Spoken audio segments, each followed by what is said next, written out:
भाई आप जानते नहीं हो आपने आज क्या किया है। I am an artist bro but Gen Z is the art. मैं पता है बहुत हल्के में लेती थी जेन जी को। मैं क्या है 4 घंटे काम करते हैं थक जाते हैं कुछ नहीं होगा इनसे उसके लिए never again. Salute salute. Look at me now. I want to be you. I want to be Gen Z. What is your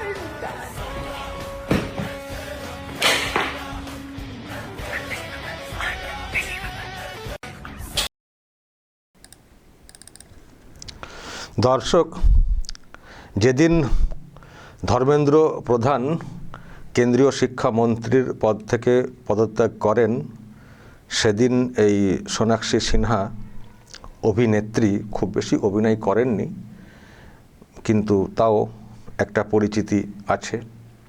তো উনি এই ভিডিও সোশ্যাল মিডিয়াতে ছাড়েন, মানে পাগলামি, একেবারে পাগলামি টাইপের।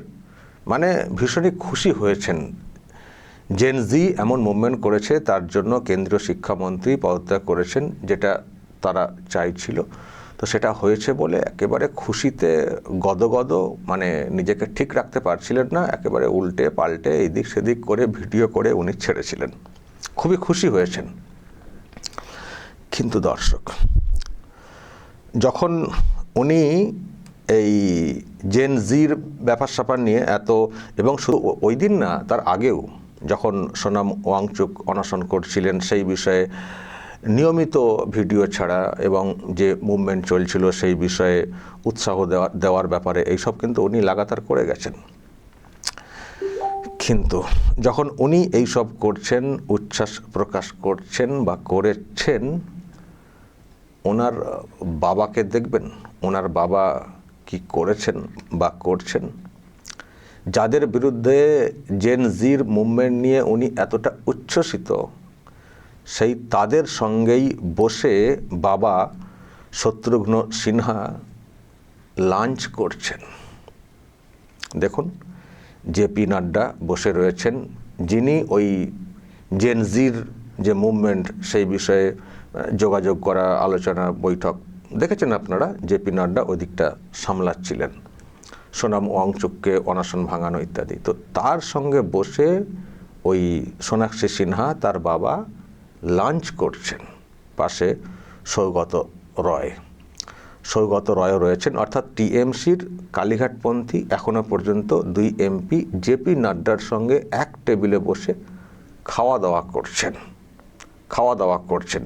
মেয়ে তো ওইদিকে ওই সব করছেন, আর এদিকে টিএমসি, কালীঘাট টিএমসিও দেখবেন অনেক সময়ে সব, মানে কালীঘাট টিএমসিতে যারা আছেন তারাও সব নানানভাবে ওই জেন জিকে উৎসাহ দেওয়া বা ওই ককরোচ পার্টিকে উৎসাহ দেওয়া, সেটা তারাও করছেন। কিন্তু সেটা ছিল বাইরে, আর ভিতরের ছবি সামনে এসছে, একটা টেবিলে বসে একসঙ্গে সকলে মিলে লাঞ্চ করছেন।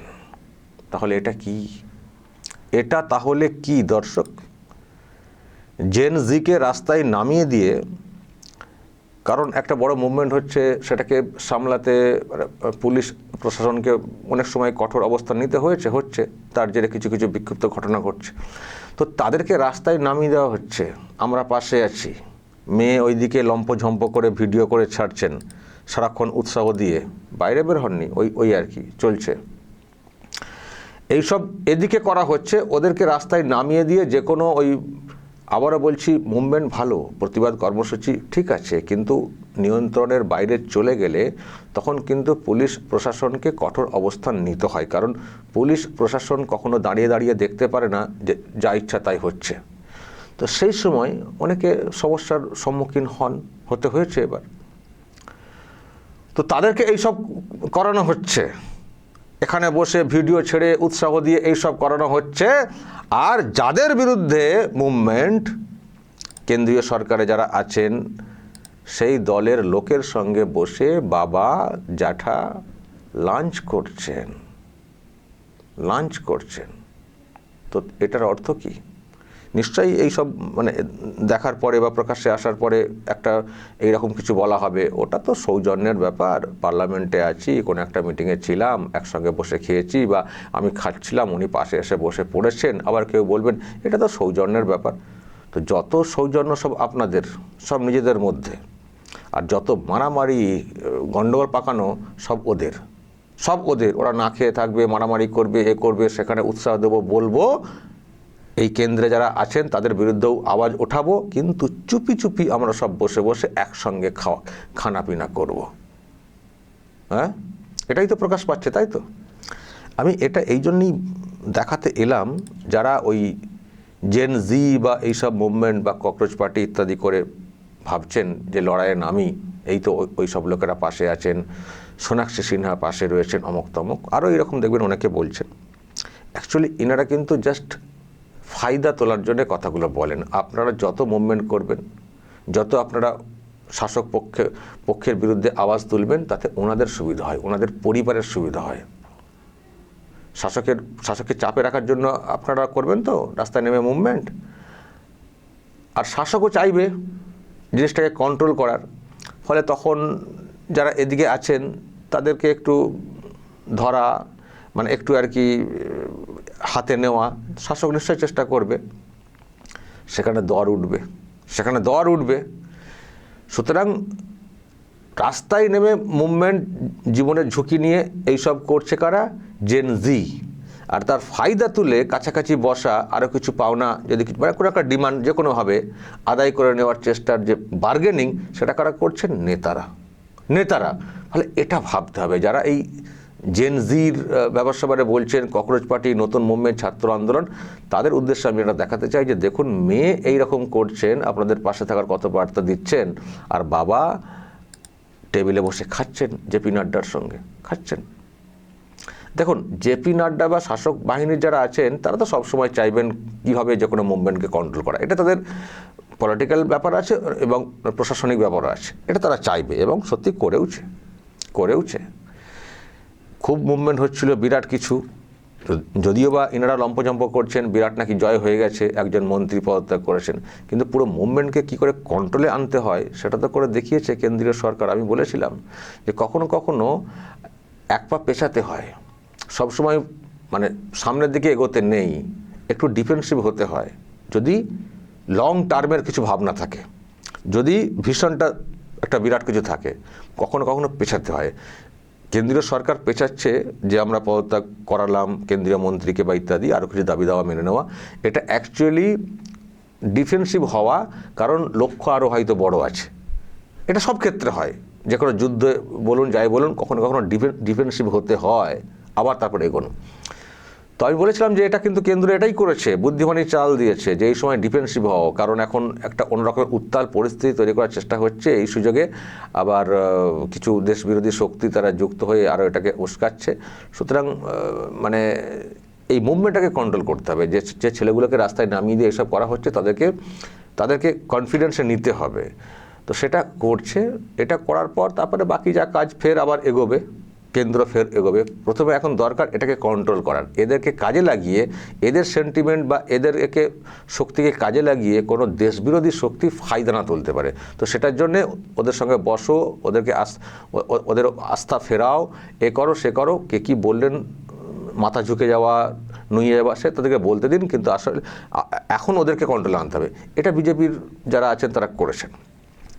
আমি কিন্তু তখনই বলেছিলাম, আমি এটাও বলেছিলাম, এই যে কন্ট্রোল করা হচ্ছে না, একবার কন্ট্রোল হয়ে যাওয়ার পরে তারপর আমরাও দেখব এর পরের প্রোগ্রামটা এই ককরোচ পার্টি কতটা করতে পারে। আর এখন এই সময়ে একটু নরম হওয়ার পেছনে আরও একটা বড় অঙ্ক আছে। এই সময় বিজেপি বা কেন্দ্রীয় সরকার চাইছে না বড় কিছু ঘটনা ঘটুক, কারণ এখন সেশন চলছে, আর এই সেশনে বেশ কিছু গুরুত্বপূর্ণ বিল পাস করানোর ব্যাপার আছে। সেই অঙ্কটা যেহেতু এখন মেলার মতো পজিশনে চলে এসছে, সেই জন্য বেশি ঝামেলা চাইছে না। বিভিন্ন রাজ্যকেও বলে দিচ্ছে তোমরা সব মামলা প্রত্যাহার করে নাও, কারণ এখন বেশি আর এতে ঘি ঢালতে হবে না। এই যে ক্ষোভ বিক্ষোভের জায়গায় এখন চেপে যাও, ওই ব্যবস্থা নেওয়ার অনেক সময় আছে।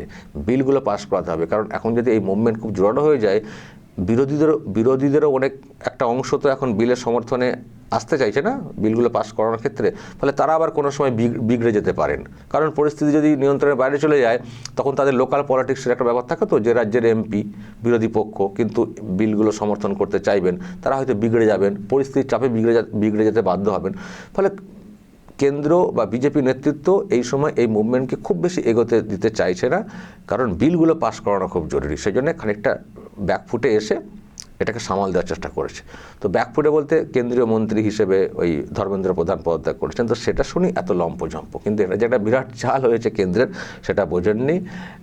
আবারও বলছি, কত এই মুভমেন্টের দম আছে সেটা এরপরে একটা করে দেখুক, বিশেষ করে এই বিল পাস বা এই সেশনটা হয়ে যাওয়ার পর একটা করে দেখুক। আর হবে না, ওটা হয়ে গেছিলো, আর ওটা সহজে হবে না, সহজে করতেও দেবে না, এটা আমার কথা।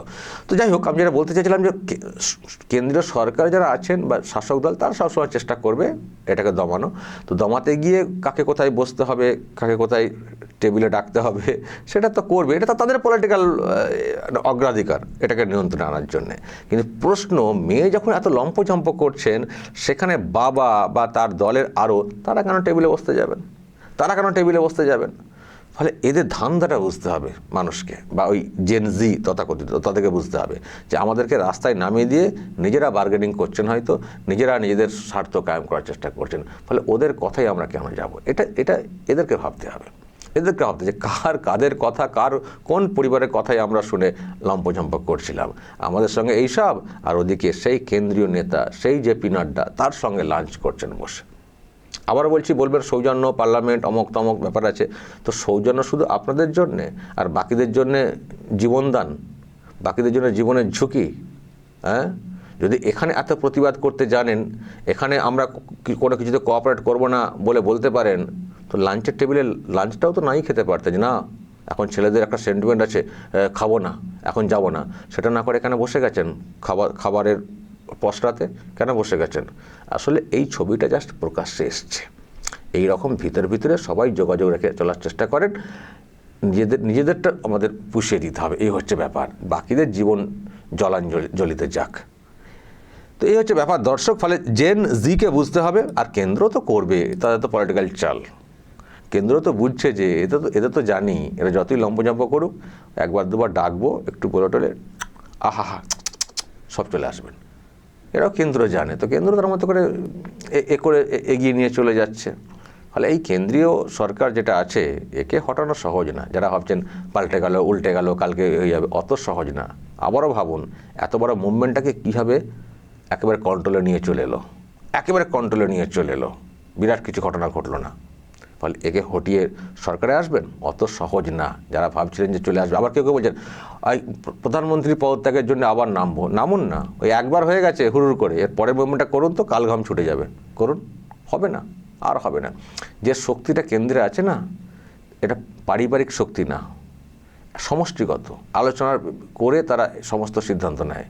এদেরকে হটানো সহজ না। আবার যে বিলগুলো পাস হচ্ছে, সেই বিলগুলো পাস হয়ে গেলে ডিলিমিটেশন বা ইত্যাদি, অতটা সহজ না এদেরকে হটানো। কিন্তু আমাদের বক্তব্য কী? আমরাও কি ওই বিজেপির সরকার সারা জীবন থাকবে সেটা আমরা বলছি না। আমরা কে বিজেপি, কে অমক, কে তমক, আমাদের এসব দরকার নেই। আমরা এমন একটা সরকার চাই যে সরকারটা দেশকে ঐক্যবদ্ধ করে রাখবে আর কাজের কাজটা করবে, দেশের উন্নয়নের কাজটা করবে। আমি একদিন বলেছি যে বিজেপির হয়ে আমি কিছু বলতে চাই না, কিন্তু বিজেপির বিকল্প আমাকে একটা বলুন তো। বিজেপির দলটার বিকল্প একটা দল যাকে সত্যি গোটা দেশের মানুষ ভরসা করবেন, একটা দল যাকে গোটা দেশের মানুষ ভরসা করবেন, দেশের দায়িত্ব তাদের উপরে দেওয়া যেতে পারে, একটা দল বলুন তো দেখি। যেদিন ওই দলটা উঠে আসবে বিজেপির বিকল্প, নিশ্চয়ই সেই দলের কথাও আমরা বলবো যে একে দিয়ে হচ্ছে না, বরং ওদেরকে ছাড়লে দেশটার উন্নতি ঘটবে। কিন্তু সেই দল তো দেখতেই পাচ্ছি না। যখন দেখতে পাচ্ছি না, আং বাং লোকের হাতে দলটা, এই দেশের দায়িত্বটা দেবো, সেই নিয়ে কথা বলবো, এত দায়িত্ব জ্ঞানহীন কথা আমি কি করে বলতে পারি? একটা দল এনে দিন, একটা দুটো দল এনে দিন যারা সত্যি নির্ভরযোগ্য, ভরসাযোগ্য, পরিবার কেন্দ্রিক, স্বার্থের ঊর্ধ্বে উঠে কাজ করবে, এনে দিন, যাদেরকে গোটা দেশ জুড়ে মানবে, গ্রহণযোগ্যতা আছে, এনে দিন না, আমি সেদিনই বলবো। ফলে যখন নেই, তখন যেটা আছে তাকে দিয়ে আমরা কাজটা করাতে চাই, দেশের উন্নতি আরও করাতে চাই। দেশ তো এগোচ্ছে, তো সব পূরণ হয়ে যাবে, সবার চাকরি হয়ে যাবে, এটা তো সম্ভব না। কিন্তু যে অবস্থায় ছিল সেখান থেকে দেশ তো এগোচ্ছে, এটা হচ্ছে আমার বক্তব্য। আর সবথেকে বড় বিষয় যেটা, সেটা হচ্ছে দেশের সিকিউরিটি। এখন অনেক আঁটাসাঁটো দেশের সিকিউরিটি। ফলে কেউ কেউ ওই নিজেদের স্বার্থের জন্যে জেনজি বা অমুক-তমুককে একটু উস্কানি দিয়ে করার চেষ্টা করছেন। আজকে ককরোচ পার্টির কেন উত্থান হচ্ছে কেন? তার মানে বিরোধী পার্টি যেগুলো আছে সেগুলোকে দেশের মানুষ ভরসা করছেন না, সেই নতুন একটা পার্টির উত্থান। এখানেও তো বিরোধী পক্ষ জবাব পেয়ে যাওয়ার কথা। তো উঠুক, উঠে একটা জায়গা আসুক, বিকল্প জায়গা আসুক। ককরোচ পার্টিকে আমরা কী করে ভরসা করবো? ওই তো আবেগে সব চলছে, এত আবেগে চলছে। আর সত্যি একটা অল্প বয়স, এদের আবেগটা থাকার কথাও, কিন্তু একটা স্টেবল, নির্ভরযোগ্য, একটু ডিপ মানে ভীষণ থাকবে, নাহলে আপের মতো হবে, আসবে উড়ে চলে যাবে, ওরকম তো না। একটু করুক, বিকল্প পার্টি তৈরি হোক না, সেটা নিয়ে আমাদের কোনো আপত্তি নেই, কিন্তু স্টেবল, ধীর স্থির, দেশের ব্যাপারটা একটু বেশি করে ভাবতে হবে, ভাবাতে হবে। মেন কথা মানুষের ভরসাযোগ্য হতে হবে। একটা দুটো মুভমেন্ট করে সোশ্যাল মিডিয়া কাঁপিয়ে ওইভাবে একটা দেশের দায়িত্ব নেওয়া কিন্তু যায় না। তো যাই হোক, ওগুলো কথা বলে ফেললাম। দর্শক, এইসব তফাৎ দেখতে পাচ্ছি তো, এগুলো দেখে নজরে আসছে, সেগুলো আর কি বলছি। আবার কেউ কেউ ওই ছবি দেখে বলছেন যে তাহলে কি আবার ওই কালীঘাট টিএমসির সত্যগুণ এবং সৌগত রায় কি আবার বিজেপিতে এই আবার উল্টো দিকে চলে যাচ্ছেন নাকি? তো ওনারা সেটা স্বীকার করছেন না, আর এরকম খবরও নেই ওনারা উল্টো দিকে যাচ্ছেন। কেন্দ্রীয় বিজেপির বললাম না, এদের ভাবনা অনেক, এদের অঙ্ক অনেক, কখন কাকে কি ডাকতে হবে, টেবিলে বসতে হবে, কখন ছবি সামনে আনতে হবে, অনেক ব্যাপার আছে সব। এদের ভাবনা অনেক। সেই জন্যই তো বলছি এদের সঙ্গে পেরে ওঠা খুব কঠিন। এত বড় মুভমেন্টকে কীরকম নিমেষে দমিয়ে দিল বলুন তো দর্শক। যা বলার বলবেন এবং নজর রাখবেন আরামবাগ টিভিতে।